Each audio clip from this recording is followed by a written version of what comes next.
In the ancient kingdom of Persia, nestled between sun-scorched mountains and lush river valleys, lived a boy named Dara. He wasn't a prince or a warrior's son. His father was a humble weaver, known throughout the land for his magnificent carpets.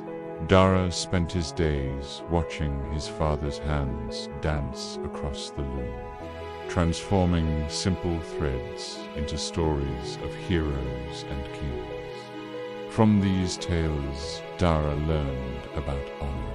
To him, honor was the gleaming armor of a knight, the sharp edge of a hero's sword, the roar of a crowd cheering a victor. It was something grand, something won in a glorious battle. He dreamed of the day he would leave his small village and find this honor for himself.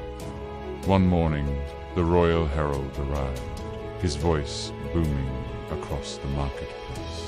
King Cyrus, the great king, was holding a contest to find the most honorable youth in the kingdom. The prize was a position in the royal guard, a life of prestige and glory. Dara's heart leaped. This was his chance. He packed a small satchel with bread, cheese, and a water skin, bid his parents farewell, and set off on the long road to the capital city of Pasargadae. The journey was arduous. The sun beat down relentlessly, and the road was filled with other young men, all seeking the same prize. Dara walked for days, his initial excitement slowly giving way to weariness. One afternoon, he came across an old man whose cart had broken a wheel. The man was frail, struggling to lift the heavy cart. Many other contestants simply walked past, their eyes fixed on the distant capital, unwilling to spare a moment. Dara hesitated. Helping would cost him precious time. But his mother's voice echoed in his mind. A kind heart is a strong heart. With a sigh, Dara put down his satchel and offered his help. Together, they heaved and pushed, and after an hour of hard work, they managed to fix the wheel. The old man smiled, his eyes twinkling with gratitude. "Thank you, young man," he said. "May your journey be blessed."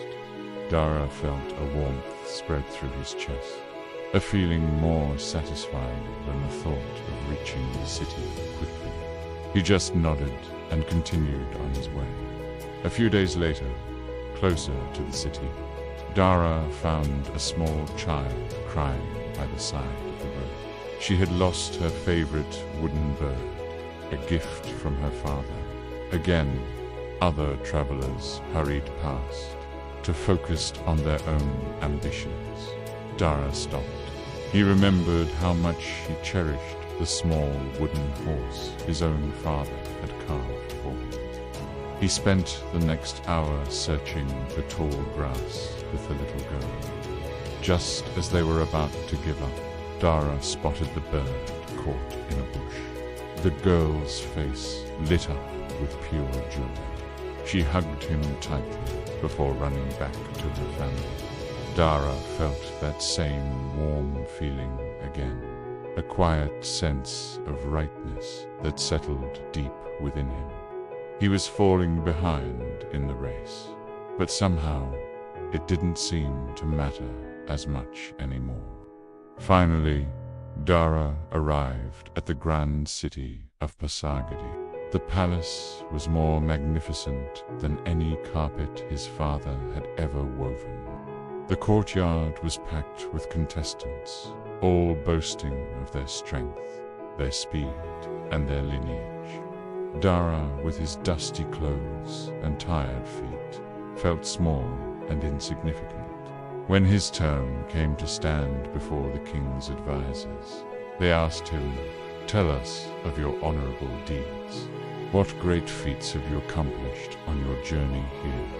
Dara's heart sank. He had won no duels, slain no mythical beasts. He had no grand stories to tell. "Sirs," he began, his voice barely a whisper, "I have no great feats to speak of. I am just a weaver's son. On my way here, I stopped to help an old man fix his broken cart, and I spent an hour helping a little girl find her lost toy." A ripple of laughter went through the crowd of contestants. They pointed and jeered. "Is that all?" one of the advisors asked, an amused smile on his face. Dara felt his cheeks burn with shame. He had failed. He had confused simple kindness with true honor. But then a voice, calm and powerful, cut through the noise. Those were not small deeds. All eyes turned to the throne. King Cyrus himself had been listening from the shadows. He descended the steps and stood before Dara. "Tell me, son," the king said, his gaze piercing, "what is honor?"